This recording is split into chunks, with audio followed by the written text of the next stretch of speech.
and welcome to BVJW and the New Light podcast, shining that ever increasing light on the truth that isn't true. The truth that is not true. Okay, so by the way, New Light in the Jehovah's Witnesses theology is this weird thing where they took a poetic verse from the Bible talking about the day star getting brighter and likened it to not just the gradual revealing of information, but the replacing of old information that's no longer held as true with new information. Well, I'm sorry, if it wasn't true then, why is it now true now? Or if it is the truth, then why were we believing something that wasn't true? And if Jesus really is behind this organization, then why did he give you lies to start with to later on give you the truth? I didn't think Jesus could lie. Or the flip-flop of doctrines. So we believe this, then we changed our minds and started believing that, and then we went back to the original belief. We've seen that happen quite a lot, even in the last 10, 15 years. We've seen that happen an awful lot with different policies. Oh, well, we're going back to that policy now. Well, that was the one that you were preaching about 60, 70 years ago, and now we're doing that again on this particular topic. So when people leave this religion, my thought for what I want to talk about on this one is what happens when people leave the religion. People can get bitter, and you can't really blame them for the awful ways that they've been treated within the organization. This is a high control group. This religion messes people up psychologically. One person reported that their partner was fucked up, to quote their language, by the religion. That's what this person reported to me in a private phone conversation when talking about their partner within the religion, who still is a believing JW. Very, very sad. So that's what this religion does. And then when you leave, you have this baggage, but you have to reprogram. I recommend counselling. I really do.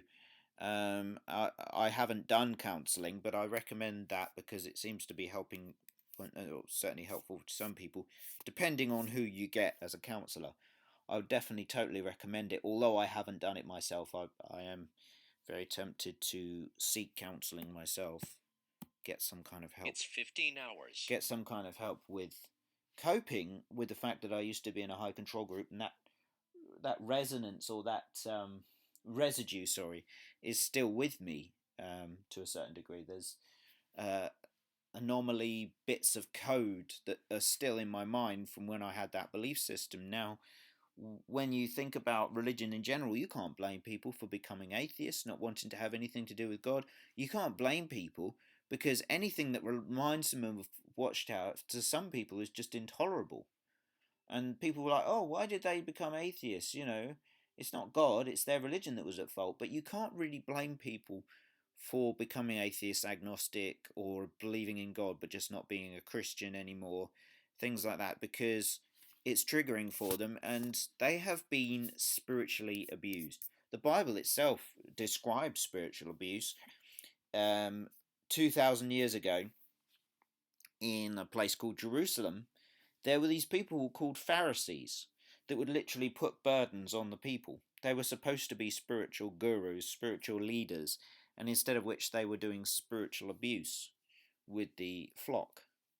I would say at least by a factor of 10 that the governing body of Jehovah's Witnesses are worse than the Pharisees in Jesus Christ's day by a factor of 10 at least. What they are doing and what they are guilty of, the governing body of Jehovah's Witnesses, is so outrageous and so wicked and so evil and dangerous for people's health and well-being. We know people die all the time because of the Jehovah's Witness religion. People die in hospitals when they're bullied to not accept a blood transfusion. People die because they've committed suicide, because shunning affects people very, very bad psychologically. Human beings have evolved to need to be in a herd. Okay, human beings need to be with other people for social reasons and for mental well-being. You cannot be outside your tribe on the savannah. There's fundamental psychological reasons that evolution has caused human beings to need to be around other human beings. Shunning is so psychologically damaging that because of the way we have evolved as human beings, it literally messes with your mind. And even if you only experience mild shunning, maybe your family or certain family members still talk to you, but not others, and maybe the congregation won't speak to you, etc., etc. Even if you're experiencing mild shunning and still some people still talk to you a little bit, it can be very, very devastating and very damaging psychologically. People say, oh, apostates are angry. Well, actually, some apostates do come across as angry, and that's because they're dealing with the problems that Watchtower and the Jehovah's Witnesses have left them with when they started ostracizing them. So it's hardly surprising. Watchtower make us apostates out to be the bad guys. They make us XJW activists out to be the bad guys. Actually, we're the good guys. We're trying to help people. You know, I receive so many emails, I can't keep up with it at the moment. I didn't think it would blow up this much. It just goes to show, and I'm a nobody. I'm just British victims of Jehovah's Witnesses. Just a little old island at the top of Europe. That's all I am. Oh, we have the Queen in our country, but you know, we're just a tiny country, and yet I've received so much. I can't keep up with answering everybody. I want to help everybody, but if I haven't replied to your email, it means I haven't read it, and it means it will get a reply when I get round to reading it. Or if I haven't replied to your direct message on, or your comment or your post, I will get round to reading it all. But it's just become quite a lot for me to do. But I am in charge of this YouTube channel and the Instagram and the TikTok and the YouTube. We're not on Facebook because I don't like Facebook. And so I'm in charge of posting on those. And I don't post anything without providing proof and evidence. And I won't post anything unless I know it to be true, because I've got the evidence in front of me. So I'm very careful about that. And why would you need to post anything that was just hearsay or a rumour? You wouldn't unless you absolutely have concrete evidence. There's no need to. But so when you leave Jehovah's Witnesses, it does mess with you.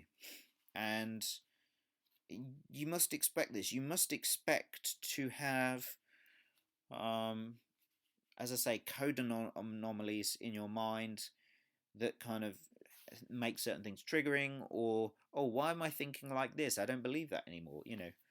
And to a certain extent, if you're still in contact with family members, they're still trying to influence you to keep in line with Watchtower. Oh, you can't have that as a sticker on your car.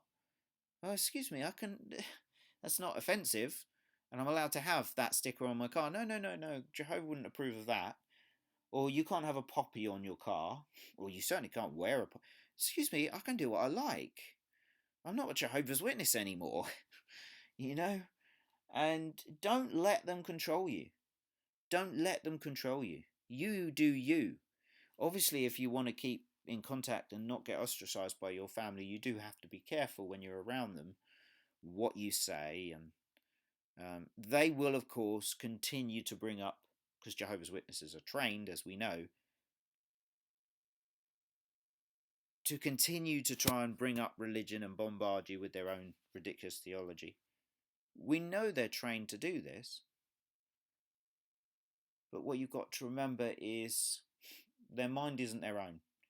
Their minds have been stolen. Don't let your mind be stolen.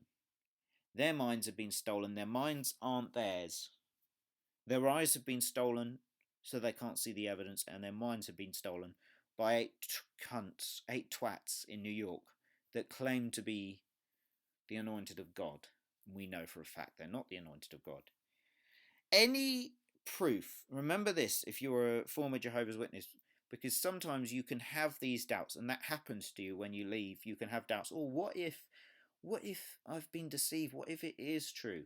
Maybe I should think about going back. If you ever have those thoughts, just remember, all the evidence that they have. Remember the reason why you left. Straight away think, well, why did I leave? I left because blah, blah, blah, blah. Whatever the reason was that you left. Deuteronomy 18, or child abuse, or the cover ups, or the shunning policy, or the blood transfusions, or whatever fundamental, or a combination of things, as is the case for most people, combination of things. Whatever the fundamental thing was that you left, Mexico versus Malawi, just remember why you left. What was the icing on the cake that made you leave? And then tell yourself all of their claims can be disproved, because they will claim God's Spirit is on their organization because of this reason, this reason, this reason, this reason. And all they have is circumstantial evidence at best. There's no concrete evidence that God is with them. And all the evidence points to the fact that if God exists, he was never with them to begin with. Thank you very much for listening.